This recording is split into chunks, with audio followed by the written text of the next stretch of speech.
Wednesday, February 28th, 2001, 52nd day.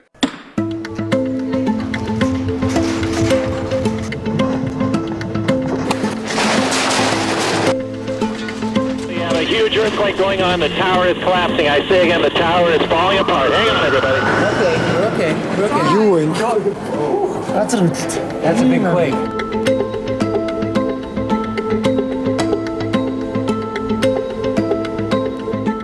Car went up in the air high enough I could see the gas tank. That I was going to die. I mean, I thought this was it, and the floor was going to open up, and we were just going to go down.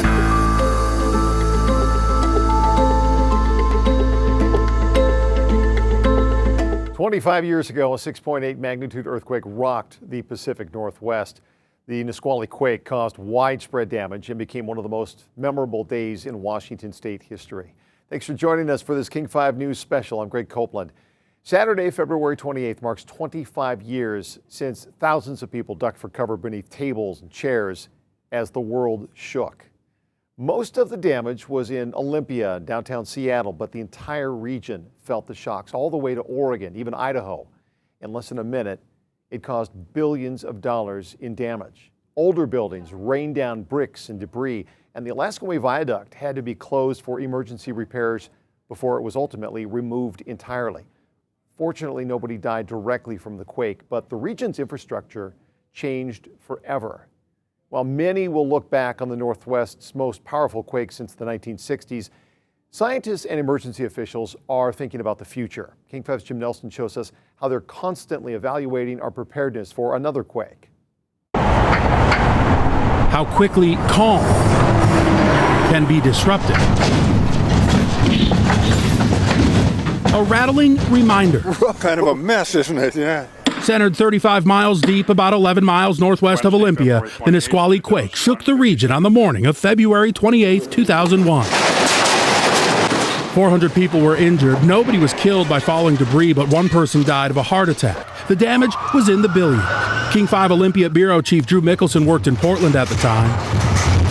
The earthquake shook my apartment some 100 miles south of here. It was a big deal. They sent us up here. We quickly could see the damage on the Capitol. There was a column that had been cracked because the dome had rotated. I interviewed legislators who were holding chunks of the ceiling that had fallen. They ended up doing a lot of seismic upgrades that took years to complete here in Olympia. And here in Seattle, those things are always top of mind. How to plan, how to respond, and how to make sure we have the infrastructure to handle something potentially more powerful than the Nisqually quake. I wasn't here at that time. Now, Harold Tobin is a UW professor and the director of the Pacific Northwest Seismic Network. Time kind of fades from memory, but we know a similar earthquake will happen again. He was a panelist in Seattle Thursday to talk about the progress and urge everyone to be ready. We've done a lot in our city to make ourselves a little bit more resilient to earthquake damage and fix up some of the old buildings. We still have a really long way to go, and that needs to happen, before it happens again. That could save lives. They can be scary, right? People know that they're going to come pretty much without warning. So my attitude is prepare, don't despair. We're most likely going to come through them. What we want to do is come through them uninjured and ready to get on with life. That's the most important thing. In Seattle, Jim Nelson, King 5 News. Now, one of the places that saw the most damage was the state capitol in Olympia. The quake happened more than 32 miles underneath Anderson Island in Puget Sound, just about 10 miles away from the Capitol. The legislative session was in full swing when that quake hit. Hundreds of people inside the Capitol building ran to safety as work came to a halt. You see some of the damage. Nobody was seriously hurt, but engineers quickly found out the building itself suffered pretty serious damage. Light fixtures and photographs were brought to the ground. Decorative columns were cracked and pieces of the ceiling ended up on the desks of lawmakers. During the 20th anniversary of the quake, we talked with Pat McLean, who worked at the Capitol. The seismic engineer told me that the dome itself, the structural dome and the colonnade actually slightly lifted and reset itself 3/4 of an inch off center as a result of the earthquake. The state had been planning for an earthquake retrofit project for the Capitol 3 years before that quake hit. Legislators were initially hesitant to abandon the building to allow time for upgrades, but that was not a problem after February 28, 2001. The $120 million project was quickly approved and work began the following spring. The dome is now attached to the support columns. And so we had to secure those by an interesting new technique of drilling down through each of the centers of those columns, putting rebar down, and then pouring concrete in afterwards, and then linking the bottom of the column and the top of the column to the supports, so that in the future the columns won't move. According to McLean, the upgrades should allow the Capitol to withstand up to an 8.2 magnitude earthquake. Well, the Pacific Northwest is one of the most seismically active regions in the United States. Just off the coast from us are the Juan de Fuca and North American tectonic plates, which make up the Cascadia subduction zone. Here's a look at what that means and the kinds of earthquakes that can occur. The Cascadia subduction zone is a megathrust fault, or the meeting place of two tectonic plates. The Juan de Fuca plate is being forced under the North American plate at a convergent boundary. Friction keeps the plates from moving, but when the force of the plates grows too strong, friction gives way and the plates suddenly move and then stop. The sheer size of the fault means it is capable of producing some of the strongest earthquakes in the world. A magnitude 8 or 9 earthquake off the coast could cause widespread devastation. The movement of those plates is also capable of producing a devastating tsunami along the Pacific coast in Puget Sound. Not all earthquakes occur at the meeting place of tectonic plates. Some, like the Nisqually-earthquake in 2001, are caused by the cracking of just one of the plates. As the Juan de Fuca moves underneath the North American plate, the edges become brittle as they are pushed downward. Cracks form in the massive tectonic plate, causing the ground above to shake. While they can still cause devastation, these tend to be weaker than megathrust faults and often don't produce a tsunami threat. The most common fault in the Northwest is the crustal fault.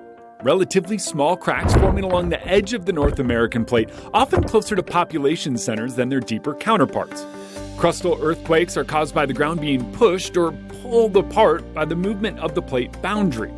While those faults don't have the potential to produce a mega earthquake, a magnitude 7 close to a city center still poses a major threat.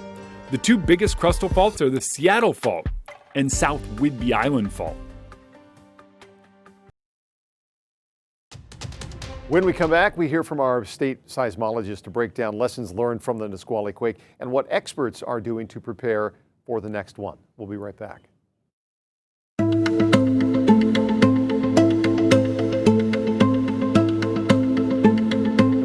For Washington, it's not a matter of if, but when the next earthquake will hit. 25 years ago, the Nisqually quake proved that everything can change in a moment. Officials at the Pacific Northwest Seismic Network are constantly monitoring the region, both on land and soon underwater. King 5 meteorologist Leah Pizzetti spoke with a Washington state seismologist about how officials are preparing for the next quake.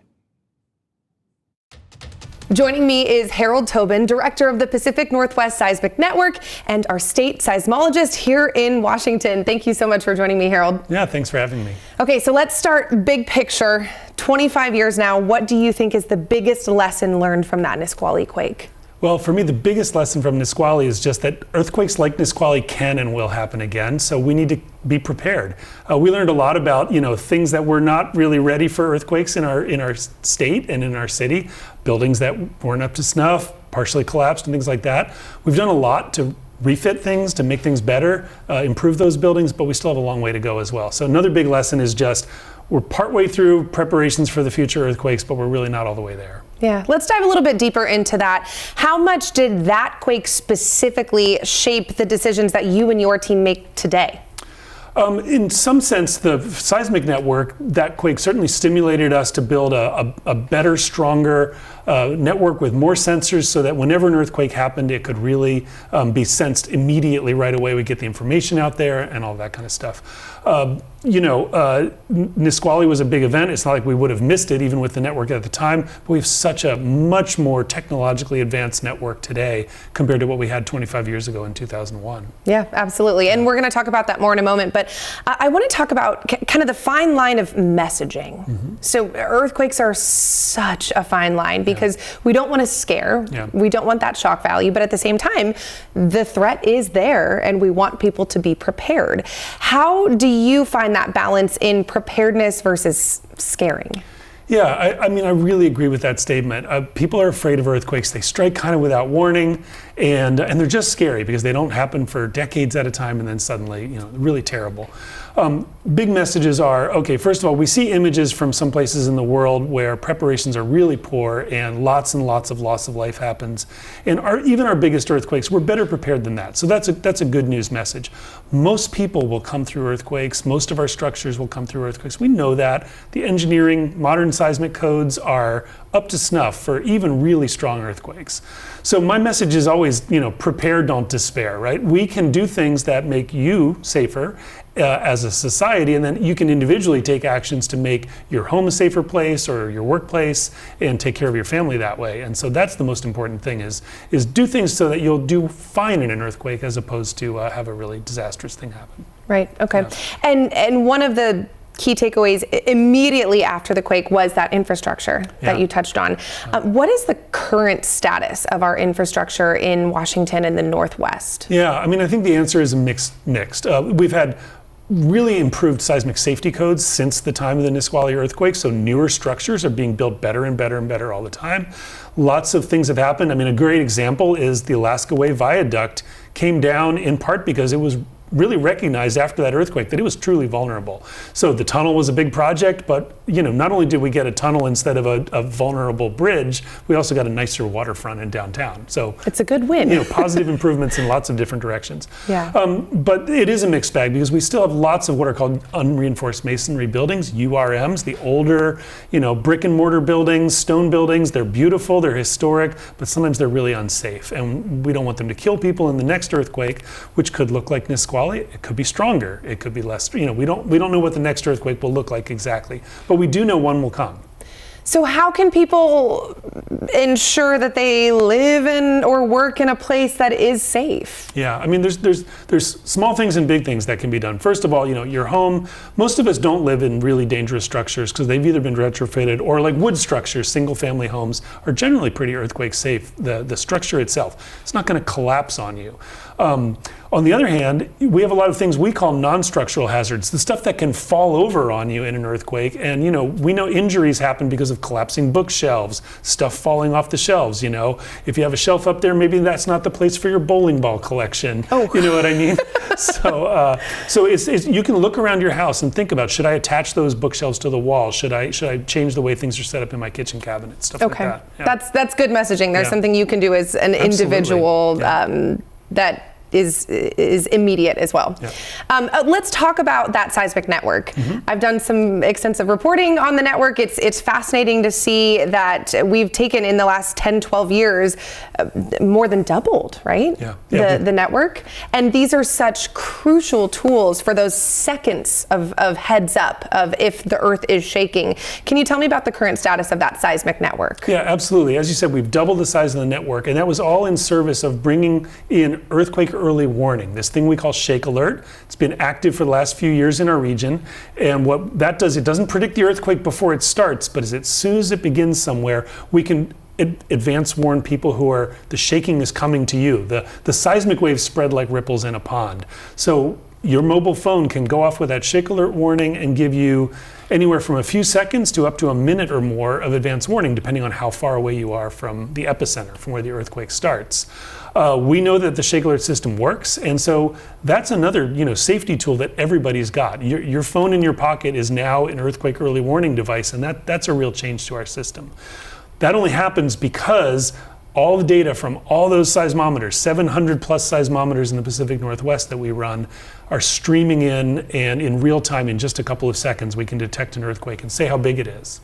And you had set a benchmark, a goal of it was in the 600s, seismometers around the Northwest, so Washington and Oregon. We've hit that. Are we continuing to expand on land? Yeah, we've met that goal of having a dense enough network, enough stations to meet what we need for Shake Alert in the fall of 2025. We're not really planning to continue to expand that so much as just continually improve it and, make everything more robust, make sure that the data streams that come from the station and wherever it is to our computers is as solid as it can possibly be on land. Yes, okay, but that leads us to what I am so excited to watch.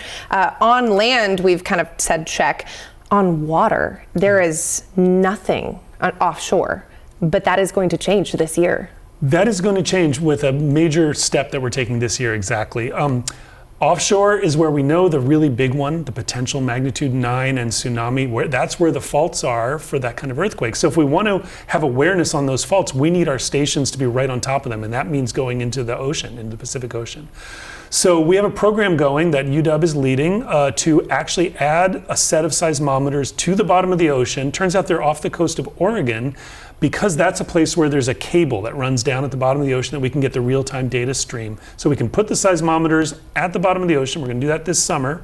And then we can stream that data in real time in the same way we can do with all the land stations. Wow. Yeah. And is that the first of many, we hope? Oh, I hope so. I would like to see us, have the whole region covered, basically wired up in the offshore in the same way we have it onshore. The challenge for that is just the cost of doing everything at the bottom of the ocean, as you can imagine, is sort of 100 times more per station than on land. Right. And so we don't have the cables to connect those seafloor stations up to off Washington, for example. I'd love to change that. Congress people are listening. We'd love to change that. But we don't have that in place yet. But certainly that's the goal, is this is the beginning of a whole new era for seismic detection. That's incredible, and cannot wait to see how that shapes up, especially with that first one this summer. Harold Tobin, our Washington State seismologist, thank you so much for your time today. Thanks for having me. Yeah. And after the break, we will take a look at how the state's alert system works and how you can prepare for the big one.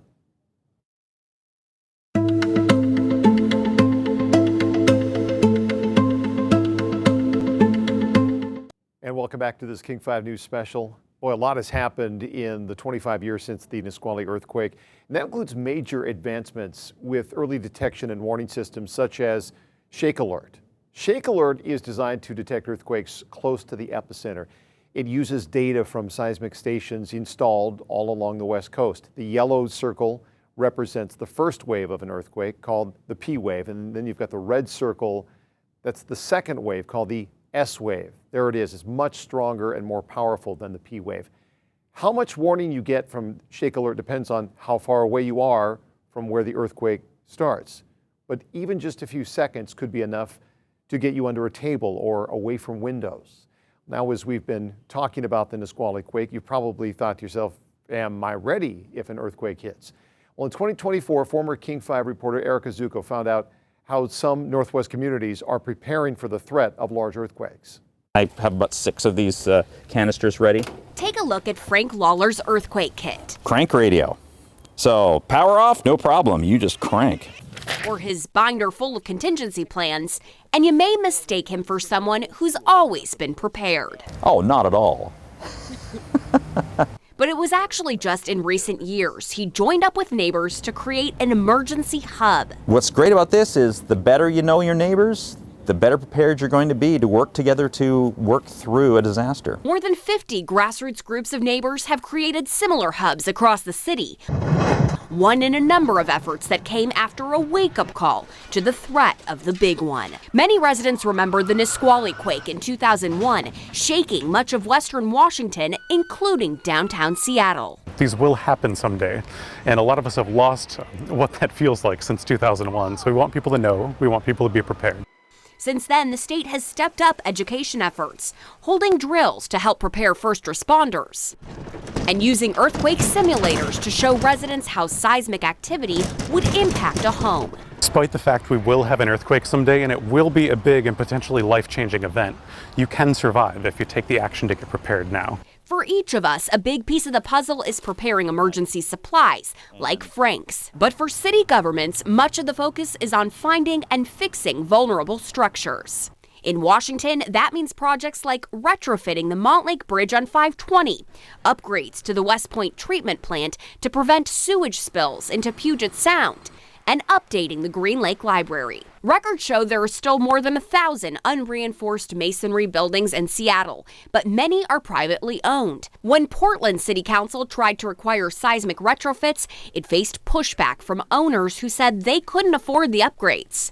Schools also need upgrades for seismic and tsunami safety, but with budgets tight and voters opposing many levies, some fixes still hang in the balance. Back, protect your head and neck, please.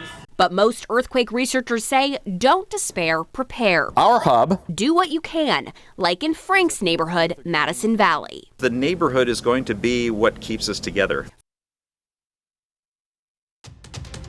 Coming up, a former King 5 reporter recounts the day that earthquake hit. Stay with us.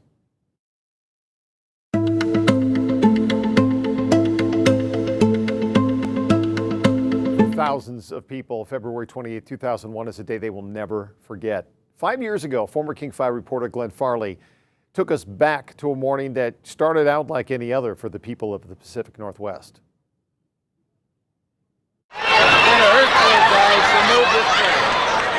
10:54 a.m. Please remain calm. Please remain calm. From a game floor. We have a huge earthquake going on. The tower is collapsing. I say again, the tower is falling apart. Hang on, everybody. To the control tower at SeaTac Airport.